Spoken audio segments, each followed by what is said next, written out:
Hi, today we are going to learn how to solve the Rubik's magic.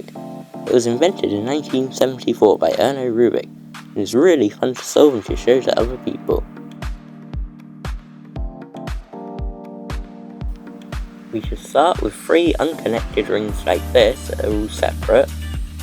And then, once we've solved it, you should end up with 3 connected rings like this that are all connected together. To start off, we're going to have the puzzle like this, with the Rubik's logo in the top left corner. Then, first step, we're going to fold these 2 squares on the right inwards, like this. So we're just going to fold them in like that. Then we'll turn the puzzle like this, fold it like this, and then fold it in half, making a tall tower. Now's the tricky bit. We're going to have to grab the 2 bits either side and then pull it outward to form a box. It shouldn't feel like you're about to snap any of the strings. If it does, that means you're doing this incorrect. Like I said, this is the tricky bit, and sometimes it can take a while to get used to. But once you've done it a few times, you'll get the hang of it. And then, we're just going to, once we form the box and make sure it's straight, we're going to get the bottom 2 pieces from inside the box.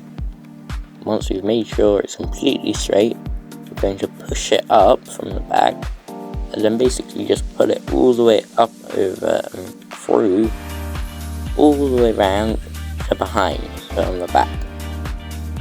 So to recap so far, we fold them 2 in, and we fold it in half, bring this out to form a box, pull the middle bits up, over, and around. That's what we have so far. So now, we're going to push the middle 2 together and the top 2 up to form a house. This bit can be quite difficult, but once you've got the hang of it, it's very easy. It's important to make sure you stay on the same side, because if you flip it over, even though it might look the same, the next step won't work.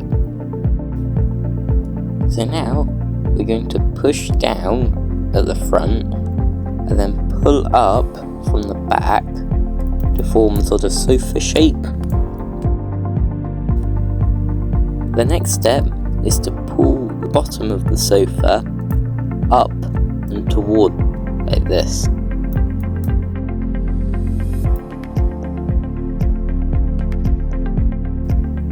The next step is to pull on the bit at the back and then push the 2 bits at the bottom down and together to form a lightning bolt shape.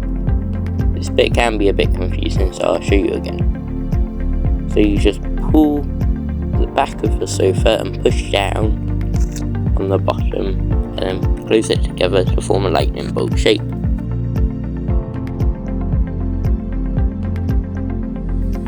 Now we're going to flip the puzzle over like this, and then the 2 squares that were at the top of the lightning bolt shape, we're going to bring them down like this.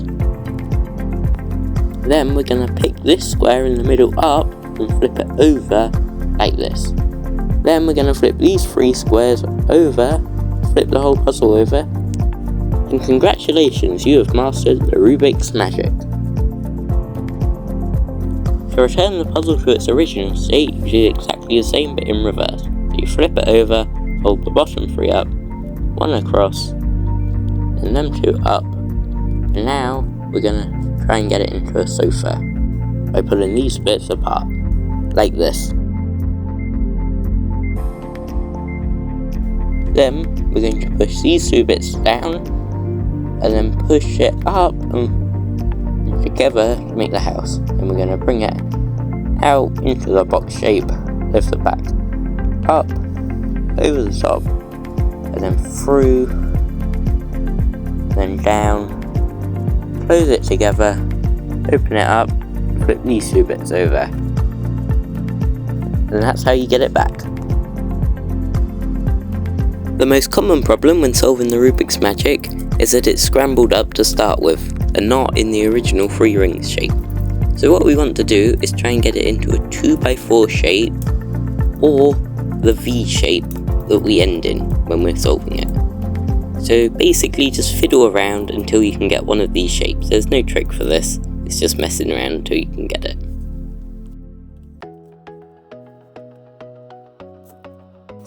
If you get it into the V shape, then you want to do the same algorithm to get it back into the 2x4 shape from its solved state.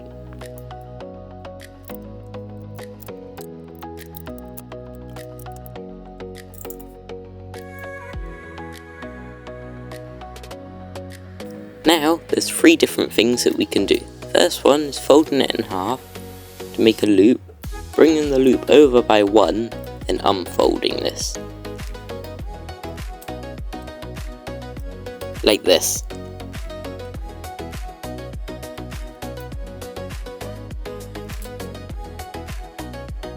This will only work if you fold it over the right way, so sometimes when you fold it over you won't be able to make the loop. If this happens, just unfold it, fold it over the other side, and then it should work. The second method is to fold both sides over, then fold it down, turn it over, and unfold it. This method works best when the puzzle is really scrambled up. Sometimes when we try to unfold it, it doesn't work, and it actually makes a loop, which then we can open up like this.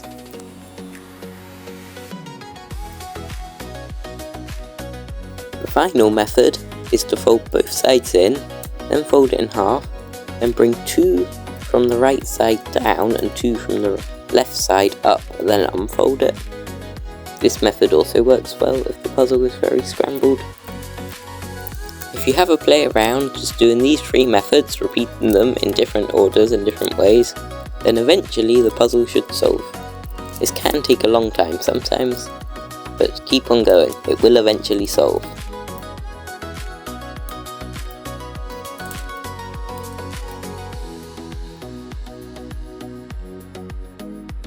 Sometimes when people solve it, the strings can snap or come off, and you can buy new replacement strings, but it's probably cheaper and easier just to buy a new puzzle.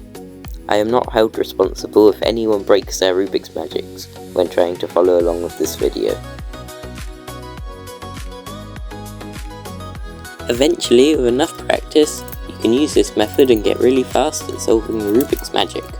There are also other methods you can learn that are a bit faster, like this one. Thank you for watching, and if this tutorial helped, make sure to like and subscribe.